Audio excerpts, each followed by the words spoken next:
Arch Advocate Podcast. Hail to the chief, cause he's the chief and he needs hailing. The State of the Union Address. Boing. Gonna get into that today, but first. So much to get to. Let me read to you your daily devotional written by Sarah Young, a devotional book written by Sarah Young called Jesus Calling. It is written in the first person by a longtime missionary. Listen, devotionals are good, man.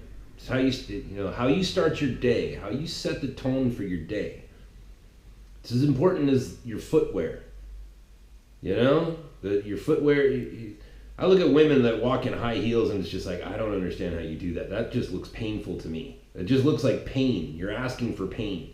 Yeah, but I look real pretty. Yeah, but you're gonna have lightning pain in your feet as you're trying to negotiate your day.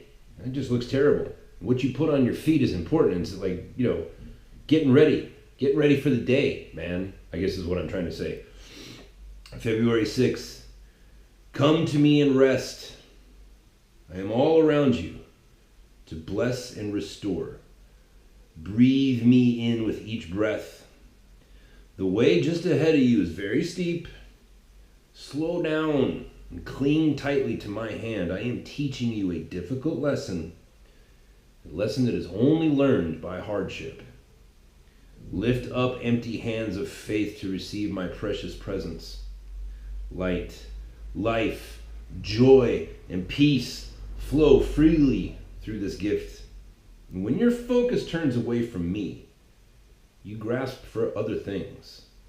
You drop the glowing gift of my presence as you reach for lifeless ashes. Return to me. Regain my presence. Father in heaven, let it be so in my life. Let me reach to your hand and grasp it and walk closely with you. It's the only way out. The State of the Union Address. Man, this is one of the funniest things. There's a couple of things that may have gone unnoticed. In fact, let me just start off there. Some of you may have seen, but I would imagine that it went largely unseen. There was a video that was put out yesterday. I believe it was put out yesterday by Nicolas Maduro. That lady that runs Venezuela, she put out a video about how what's going on in Venezuela is all Americans' fault. Now, you have to think about this. You got to think of all these things as like chess pieces and chess moves, right? Chess moves, Wu-Tang. You got to look at this as chess moves. It's not that lady, Nicolas Maduro, put that video out. It's that she put it out right smack in front of the State of the Union Address. And a lot of that stuff is going to resonate with your college kid types. This guy comes out and says, oh, please, mean America. America, you're so mean. And all this stuff that's happening to my country, it's all your fault. It's like, okay, I'm in. I'll listen to, I will hear you. I'm aware that the CIA starts wars in other countries. I'm aware of that. Let me hear your case, sir. I remember during the Obama administration, I remember this vividly. Remember, we were all being told that this guy in Syria, Bashir Assad, or is it Assad Bashir? That guy, that dude from Syria that rules Syria, Bashir Assad, I think is his name. We were all told that he was this evil dude. He's an evil dude. He kills his own citizens. He's launching chemical attacks on his own citizens. He's evil, right? We were all told that in the news. Remember that? And then President Barack Hussein Obama, which by the way is not his birth name, as some of you have heard. Barack Hussein Obama came out and said, listen now, we got to go to war with this guy, man. He's evil. He's a bad bunny. He's chemical attacking his own people. This cannot be tolerated. This is a crime against humanity. We must act. Remember that?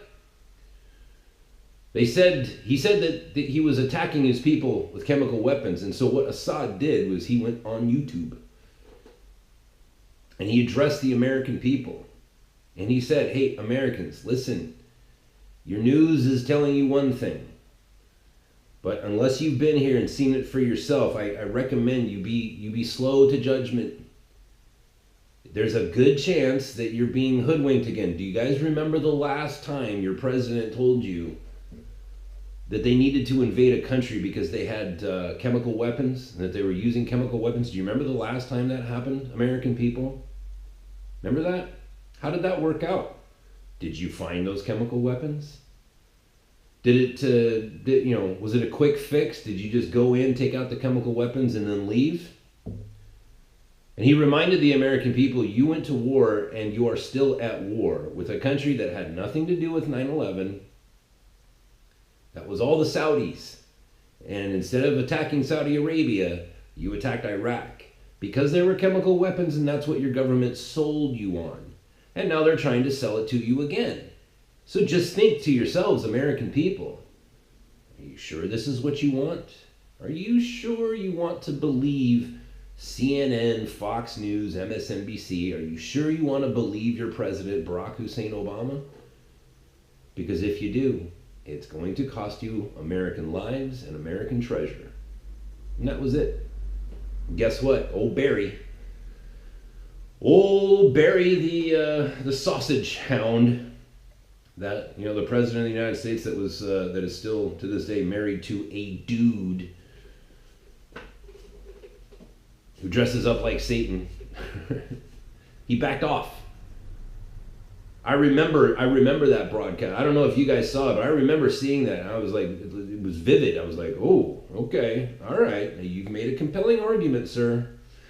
You might still be an evil bastard, but you sure have put together a pretty good argument. Now I have to go to my room and think about it, because what you said made a lot of sense, right? When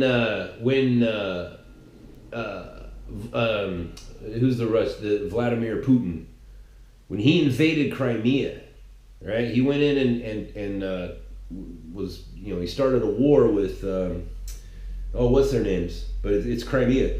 He started that war, and the whole world was like, look at this evil warmonger. He's just attacking his own people. What an evil man. We need to stop this man, right? And I was on board, right? I grew up in the Cold War. There's a place in my heart that just has a natural inclination to hate Russians, right? Because of communism. And, that's what we were being told. It's like, oh, this Vladimir Putin guy, like, he's attacking his own people. And everybody went, oh, this guy's evil. And then Vladimir Putin went on television and addressed the American people. And he said, yeah, it's all true.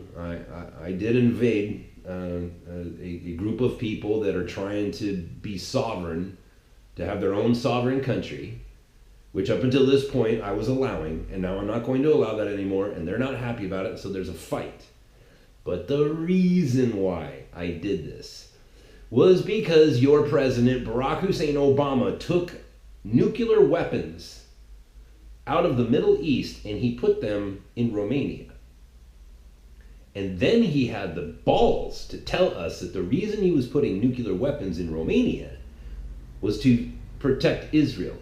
Those nuclear weapons were in, I think it was like Lebanon and Turkey or whatever, like somewhere in that region. And, Vladimir Putin was saying, like, listen, think about it in chess moves, right? Your opponent, the United States, moves nuclear weapons to your border. They move nuclear weapons very close to your border. There's only one reason to do that, and I needed to control the land that was still technically mine, because the United States was moving weapons, nuclear weapons, on our border. Remember that time that Russians, like my people, as speaking as Vladimir Putin, remember that time that my people tried to put nuclear weapons in Cuba? Okay, think that, only the situation is exactly reversed. How would you feel? And it was like, oh, okay, right? So anyways, Mrs. Madero, or Miss, I don't know of her marital status, But Miss Madero goes on to television last night, or maybe hours before, gets on YouTube, gets on Facebook, and does this whole production, and he says, listen, this is all Americans' fault. The reason why everything is so bad here, it's because of America, man. And it's like, oh, okay, I will hear you. I will hear your argument, sir. And for the first couple of minutes, it was like, okay, that makes sense. All right, that kind of makes sense. All right, but then came the verification that it was all BS. He started naming names. He said, this is Donald Trump's fault. And this is Vice President Pence's fault. And it's like, no, okay, now hold on a second here, lady.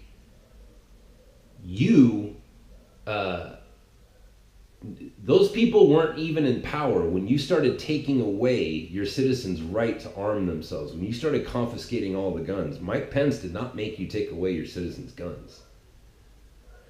Mike Pence did not cause your nation to go into such extreme poverty that there wasn't even toilet paper available. Mike Pence did not make you offer a cryptocurrency as a way for you to supplement the fact that your currency is completely devalued. None of that stuff is true. Those people weren't even in power when those wheels were in motion. You're lying. And you're doing it at a particular time. You're using strategy. If you wanted us to consider these facts, you should have came out 2 years ago when all of these things were happening.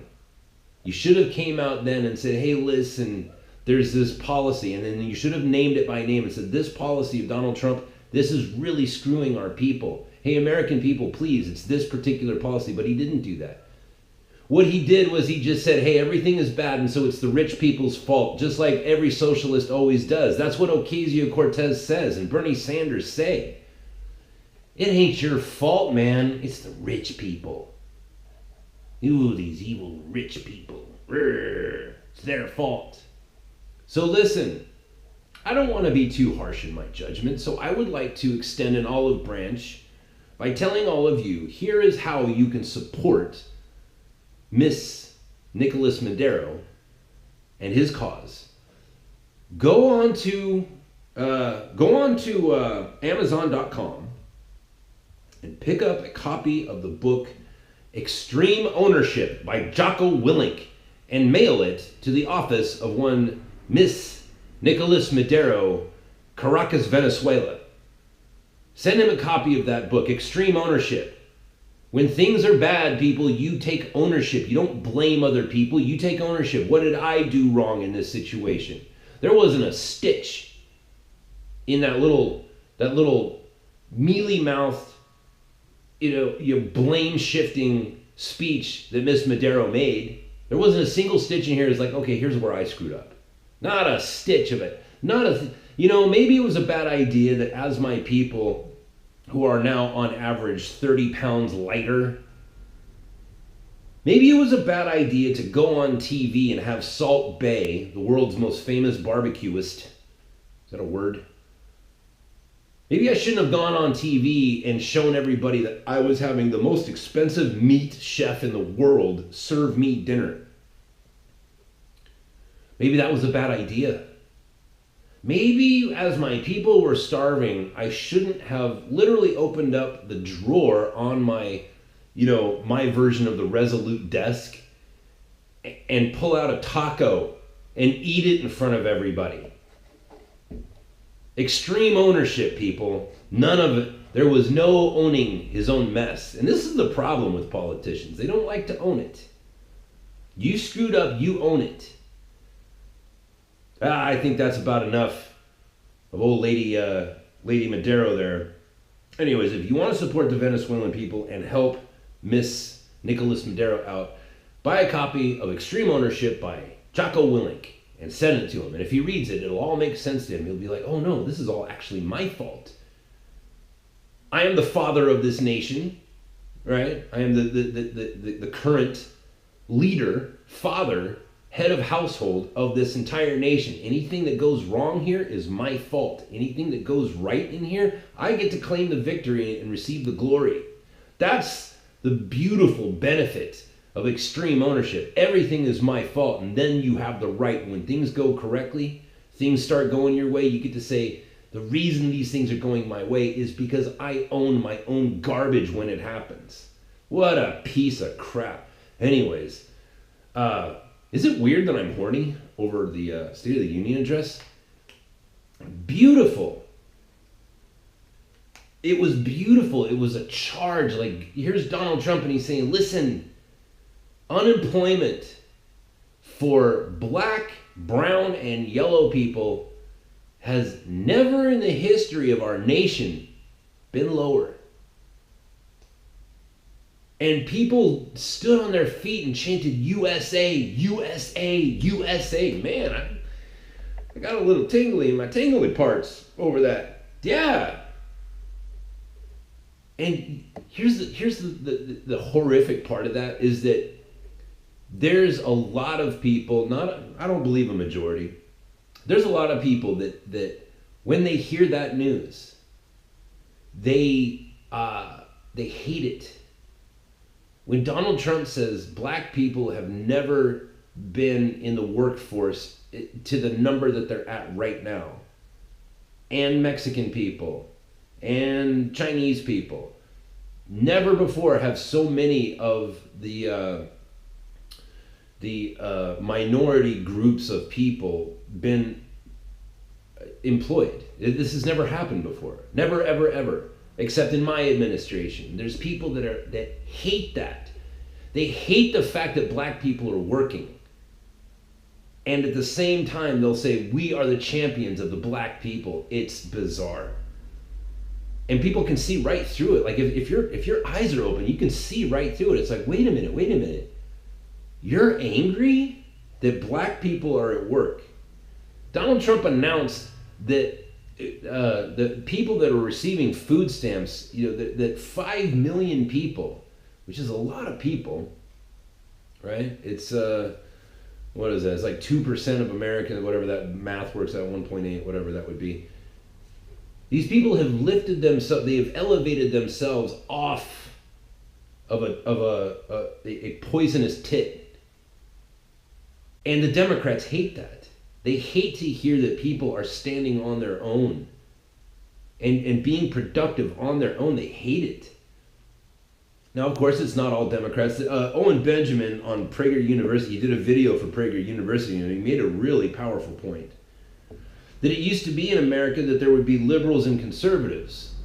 And they would both have a common goal, but they would argue about ways to achieve that goal. Liberals, conservatives. Right? Like gun violence. Liberals want less school shootings. Guess what? So do I. As a staunch advocate for the Second Amendment, like I also want that. We have a common goal. Your solution is to confiscate all the guns. It's never going to happen. My solution is to put more guns into the hands of people. But at least we have the common goal. So now, because of leftists, right? It used to be there was just two different types of people, man. Conservatives and liberals. And they shared a common goal, but they would argue about how to get there. Well, now liberals and conservatives are together in one camp, and this new camp has emerged called leftists. They don't have a common goal. They don't want border security. They want no borders at all. It's like, well, we don't have a goal in common then. Right? It used to be the liberals would say, like, we need food stamps and we need welfare for emergencies when people are beaten down and they're down on their knees. We need something in place there to make sure that these people are rehabilitated. And conservatives were like, yeah, we want that too. And liberals would say, well, we want an uncontrollable, indefinite amount of time access to food stamps and free money. And conservatives were like, no, that's violence.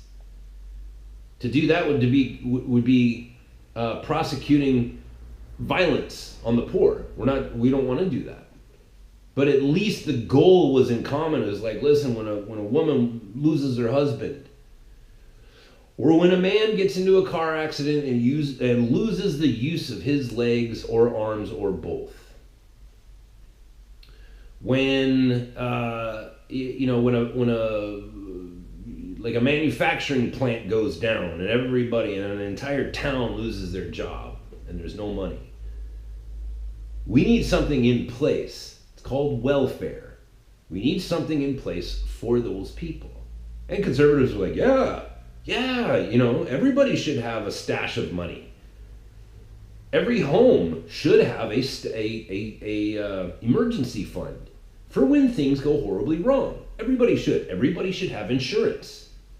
Everybody should have life insurance. If you're a man and you have people who depend on you, shame on you if you don't have life insurance. And by the way, I'm not pointing the finger. I don't have life insurance.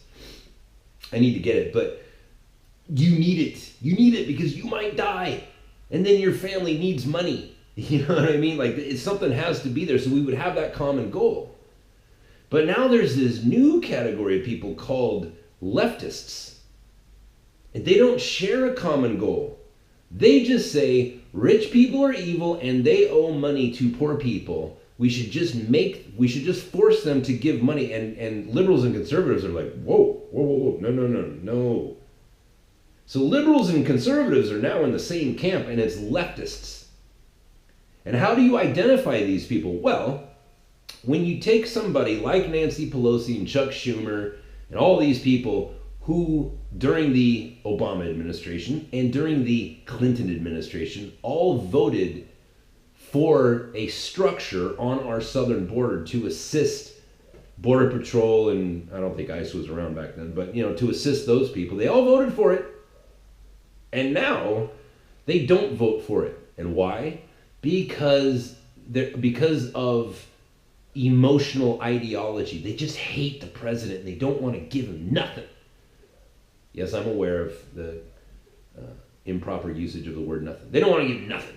Nothing for you. Even though I already said yes on this, no for you, because I don't want you to look good. I don't want you to be able to fulfill your promise to the American people. That's leftism. That's not Democrats. That's not liberal. That's leftists.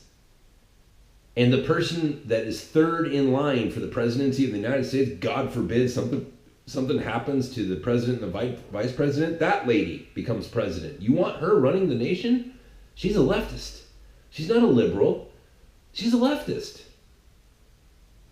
These people are importing people from other countries and fighting hard to make it so that if these people who are here illegally can vote and their vote will count.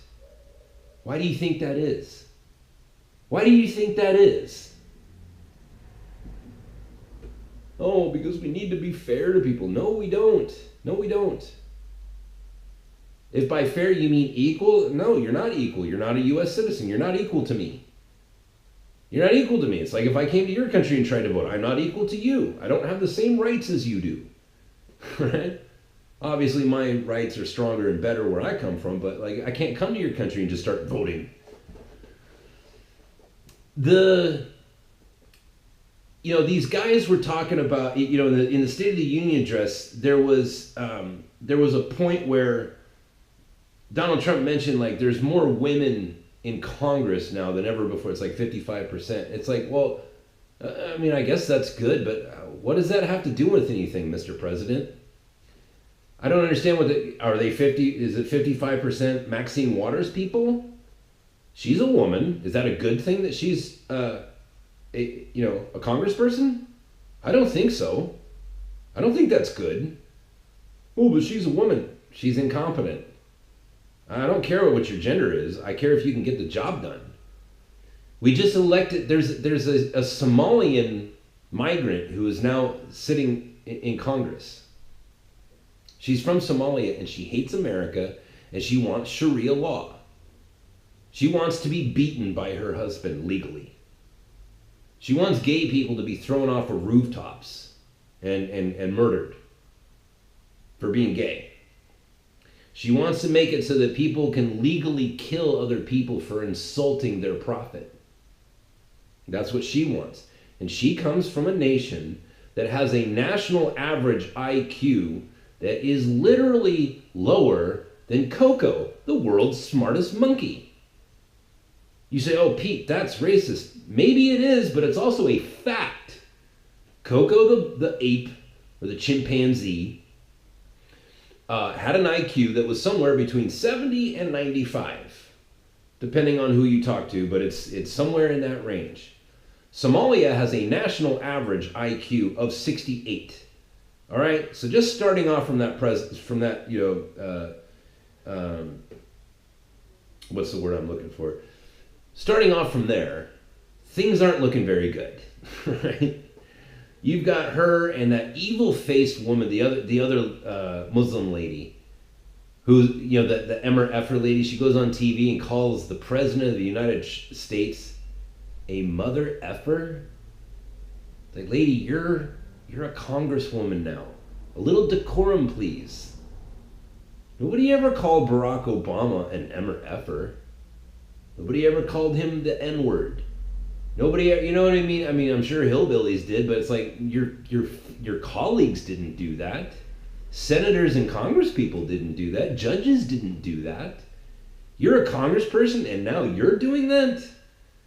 Okay, so when you say 55% are female, it's like, well, what does that have to do with anything? Are they all Rashida Tlaib and the other lady and Ocasio-Cortez, who is just a wellspring, just a wealth of jokes?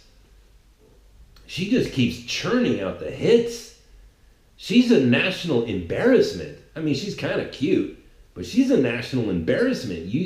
When you say 55% women are now in Congress and people stand up and cheer, it's like, what are we cheering for? What are we cheering for? Right? If it's 55% women who are good at their job, then great. I don't care who you, like I've said before, the person who did the surgery on my knee, woman. She was one of the top, in her field in the United States. I'm very fortunate that fate would have it that she was my surgeon, because there was no, I didn't get to choose, is basically what I'm getting. I was very fortunate. I don't care. I don't care what's between your legs. I care where you stand on that national chart of people who are good at their job. I'm a big fan of merit. And when you say 55%, it's like, well, what does that mean? You've got somebody from a land that has a national IQ that is lower than the world's smartest monkey. Did you know what I mean? Like, what do you mean 55% women as a good thing? Is it a good thing? Is it 55% women who are competent? Because last I checked, Elizabeth Warren is a senator. I'm gonna get me a beer. Remember that? Did you guys see that video? Elizabeth Warren, you know what? I'm gonna get me a beer. Hey everybody, I'm a Native American because my meemaw and my peepaw said I had high cheekbones. And then she gets her blood tested and she's 1,024th Native American. Like, literally, there's almost everybody in America is more Native American than her. There's very few white people who are as white as her. I'm not even as white as her. You know what I mean? Like if we were living in the 1930s and we were living in Germany and they put me and Elizabeth Warren on the chopping block for who gets, who's going to die because they're not racially pure enough, I would get killed first. Right? Most of you would be killed first before Elizabeth Warren. That's how white she is.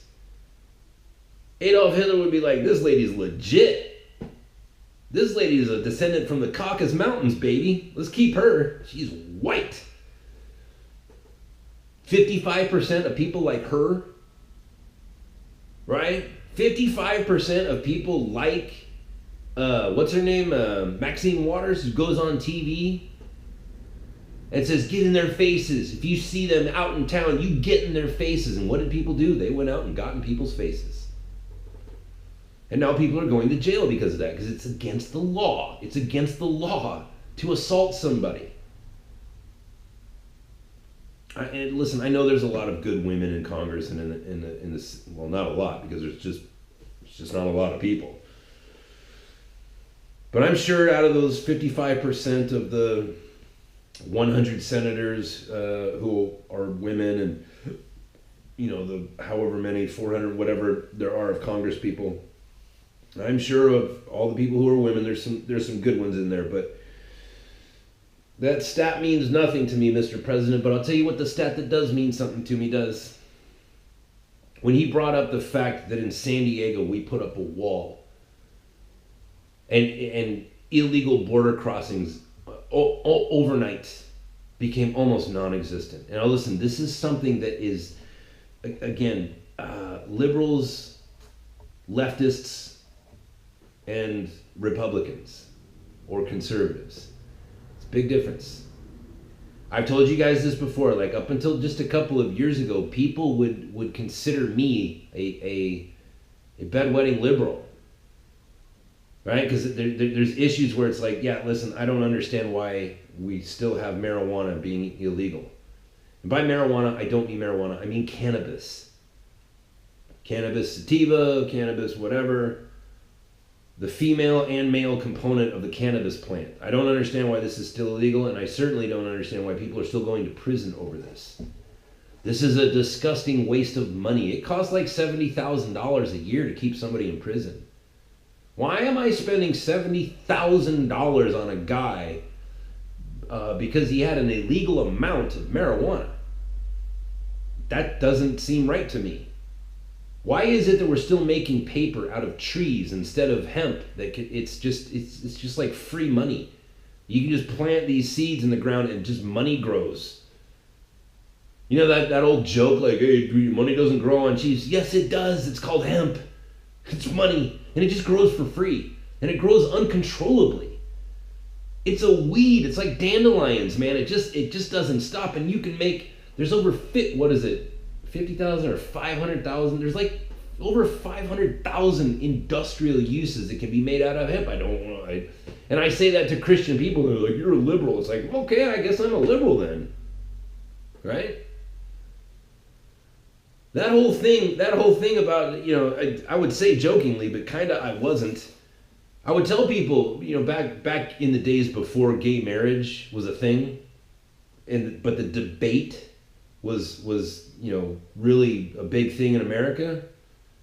However long ago that was, 10 years ago, 15 years ago, like when the debate was really steamrolling, I would always say, listen, the problem is simple.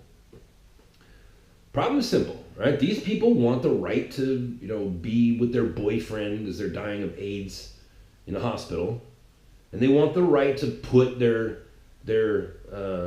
sodomy partner on their insurance. They just want what we want.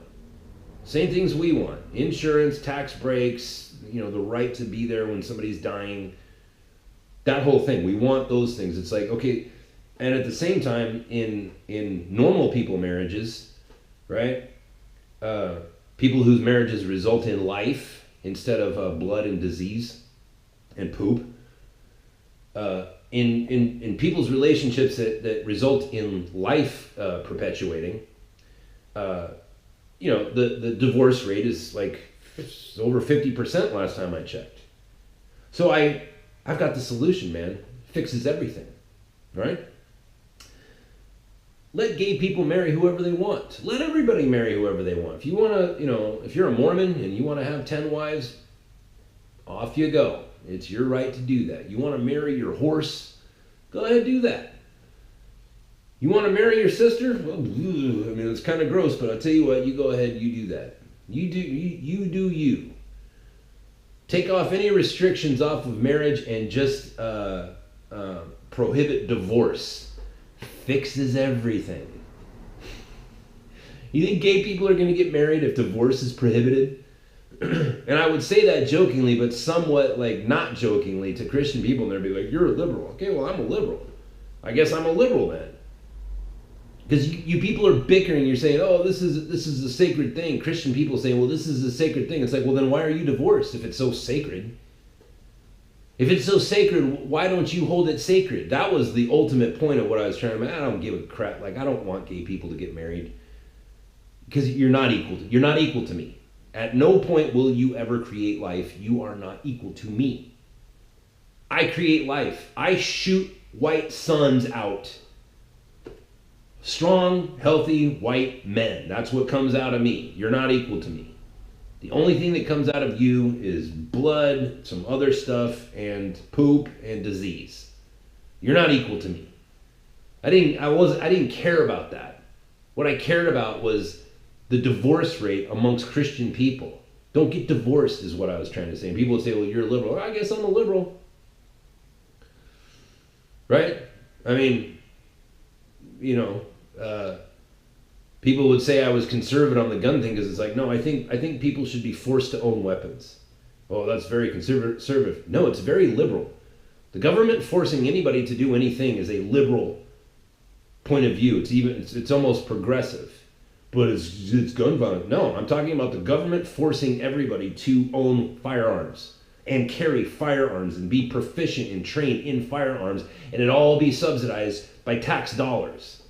The training, the infrastructure, the manpower that would have to go into training everybody, the same way that we have, a responsibility, like as a society, we have to train people to drive when they're 16 or 18. Like I was 18 when I got my first driver's license, right? And I had to go be trained, and I had to take a test, and I had to pay the guy at the DMV to give me the test and all that stuff. Let's do the same thing for guns, and let's pay for it using tax dollars. Woohoo! That's a very liberal, you know what I mean? That's a very liberal stance. Because you're talking about taking tax dollars and funding something for everyone. Oh, that's conservative. No, it's not. It's liberal. But it's making everybody have guns. Yeah. Yeah, you don't like it when the shoe's on the other foot, do you? You don't like it when you say everybody should pay for abortions. The blood of these babies should be on everybody's hands. You don't mind saying that. The American taxpayer should pay for all these abortions. You have no problem saying that, but when I come up and say the American taxpayer should pay for everybody to have a gun and to be trained in proficiency in that weapon. So these are strange times, I guess is what I'm getting. I don't know why I just went on that whole thing, but look, see through the lies. It's easy. It's easy. These people are liars.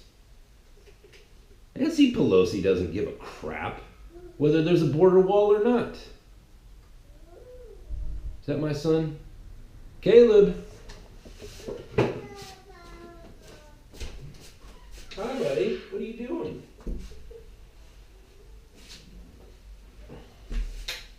Are you eating cookies? Did Mama give you cookies?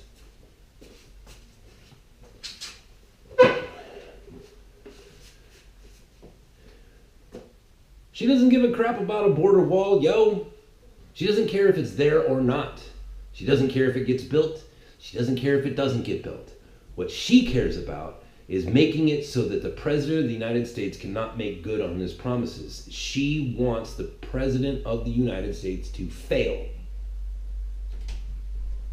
It's like saying, I hope the captain of this ship dies when you're out on the ocean. Hello?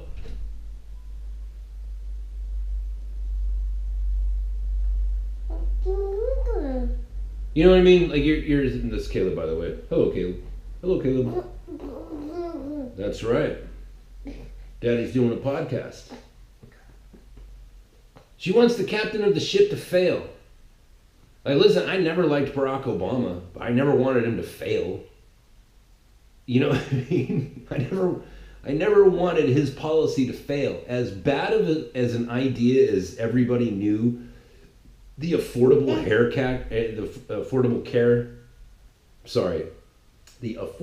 Health Care Act, as bad as an idea as that was, I wanted it to work. Because the president shoehorned it in and it was going to be policy. And so I was then therefore obligated to be hopeful that somehow this horrific socialist idea would somehow magically work and the laws of economics would somehow not apply to that thing. I had to.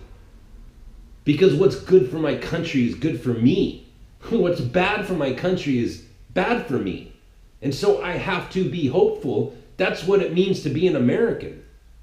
Not everything's going to be good, but you have to hope. And then you have to recalculate and realize where you went wrong once things go wrong, which is what leftists can't seem to do. You ask any leftist today, like, Affordable Health Care Act, what do you think of that? Oh, it's the best thing ever. You know how many lives that thing destroyed? Destroyed. Do you have any idea how many lives that destroyed? Yeah, but it saved one person. Okay, really? Who is that person? Who is that person? Why is it that 340 million people had to suffer for that one person? Was there not a couple $100,000 laying around somewhere? Was there nothing else that could be done? When my knee got shattered, I didn't have insurance. You know what happened? They put me back together. $80,000 worth of surgery and equipment put into my leg. $80,000, that's a brand new Audi, people. A nice one, with rims and everything. $80,000 I was in debt. You say, oh, Pete, isn't it unfair that you were put into debt? No, it wasn't. No, it wasn't. Because in our society, we have a way out if we can't pay it. It's called bankruptcy. Don't you think it's unfair that people have to file bankruptcy to get out of medical debt? No, I don't.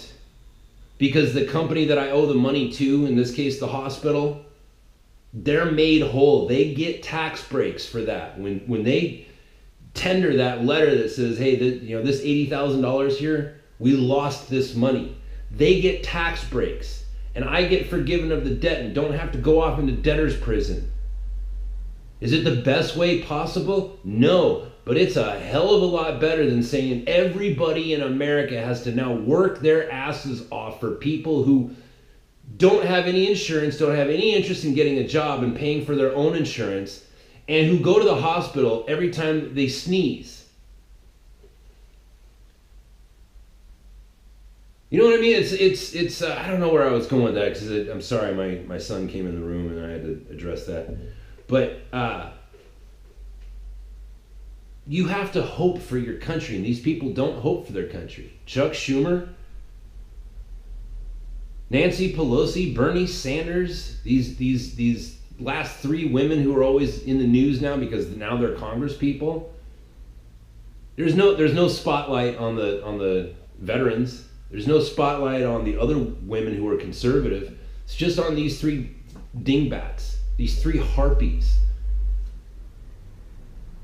The news keeps pushing you on these people, and they hate the president. They hate him, and they want him to fail. They want him to fail. Can you imagine that? You want the captain of your ship to die. Okay.